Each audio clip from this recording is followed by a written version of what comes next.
Hi, and welcome to Living My Faith, the show where we spotlight those individuals that are really living their faith. I'm James Fenimore, and today we've got a really special guest for you. Joining me is Andreas Fischer. Andreas, how are you? Hey, good morning. I'm doing well. How are you? Doing so good. Thank you so much for joining me today. Well, we start the show with one simple question, Andreas. How are you living your faith? Well, for me, it's basically about following the calling God has placed on my life. And that path started about 25 years ago in 2001, when we finally were able to leave for the missions field to Panama.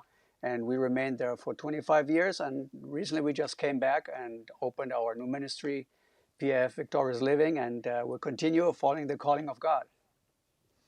That's beautiful. I mean, having gotten to speak with you a little bit before the show, I mean, you've really been kind of on fire for Christ for quite some time.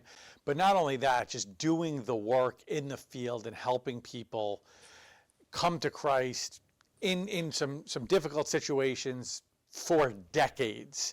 And there are some people that are newer to faith that watch this show, or they've been far away from God for a while and they've just kind of found their way back to him. You know, having been in the ministry for decades, what kind of advice would you give those people? Well, I mean, the thing that turned it around for me was because I was at that place too in my life when I moved from Germany over to Florida, and I got saved in a local church here. And I was really looking for answers for my life. I had no clue what to do. You know, first I studied physics in Germany. I got a college degree there. I have a college degree in English. Then I went to trade school, and I was in international logistics. That job brought me over to Florida, and I really had no idea what to do with my life. I just wanted to get ahead and make a good living and build something, I guess.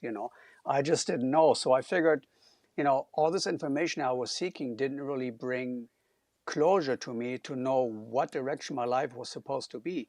And one day I was just in prayer and seeking in the Bible, what to do with my life.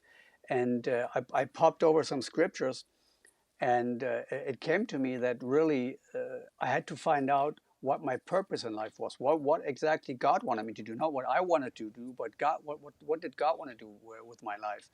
And I find out that before I came to Florida, I had already traveled to 23 countries. I was a foreign exchange student for a year in Los Angeles, and it didn't faze me. I was always drawn to going to other countries. And through prayer, fasting, and spiritual advice, I discovered that, yes, God has a plan for my life, and that is to work in the apostolic on the missions field. And once I started going into that, everything just fell in place. And I just felt so secure and so happy and so excited that I was finally doing what I was supposed to do. So my advice would always be just pray, seek the Lord, and find out what the calling is that God has for you. Because once you do that, everything's just going to fall into place in your life also. Thank you for sharing that. I noticed you mentioned physics, and I want to tell you that's kind of a cheat because the more I did physics, the more my answers started just turning, it's just God. It's just God. I can't figure this out. It's got to just be God. I can't do this anymore. Yeah. But I love what you said about purpose because, I coach and counsel a lot of people. I have a whole community where we did a whole course on purpose and calling.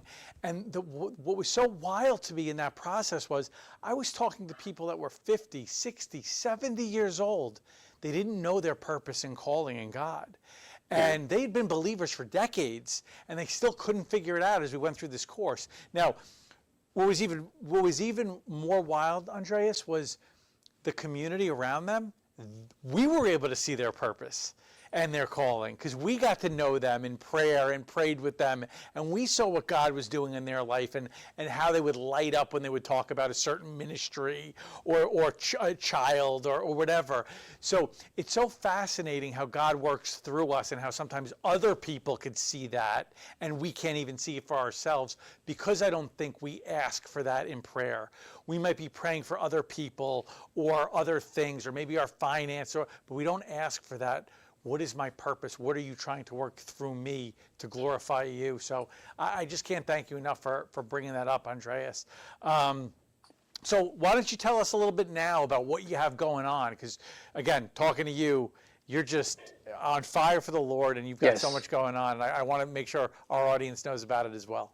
Well, like I said, we continue working on the mission fields internationally. We work in Asia, like India, Bangladesh, Pakistan, Sri Lanka, Mauritius, the island of Mauritius, all these areas over there. And we work a little also still in Latin America. But here in the States, piggybacking back on what we said earlier, is we do want to help churches. And that's what one of our big things. We're a teaching ministry also. And I have 7 published books that are available on my website. And they all deal with practical, hands-on things for people like we were talking about the calling. One of my seminars or books, a book is called Who Am I? Learning to See Yourself as God Sees You. Because we've discovered that, like you said, many people in the church do not see themselves as God sees them. They see themselves as whatever image they build up for themselves over the past of their lives with all the bad experiences and good experiences they had in their past. So we try to give people in churches a hands-on material that impacts in finances. One of our books or one of our seminars is about learning to live debt-free. The church is in debt today. We have to be debt-free so we can follow God's call. We have to know who we are. We have to know how to make decisions. We have to know what to do when there's new beginnings in our lives. We are a teaching ministry that really goes down to the biblical principles of what's in the Bible and how to apply those into our lives. And then we can be victorious and really live the lives that God has for us here on earth while we're here. Andreas, thank you so much for these words and all the ministry you've been doing and helping people live debt-free as a church. I mean, that is so important. Yes. But really, thank you for joining me today. It's been such a pleasure hearing your story, hearing all the amazing work you've done, and the wisdom you've got to share with our audience. Thank you so much for joining me today. Okay, thank you. God bless you all. God bless you. And on behalf of Andreas, I'm James Fenimore. This has been Living My Faith. Can't wait to see you next time.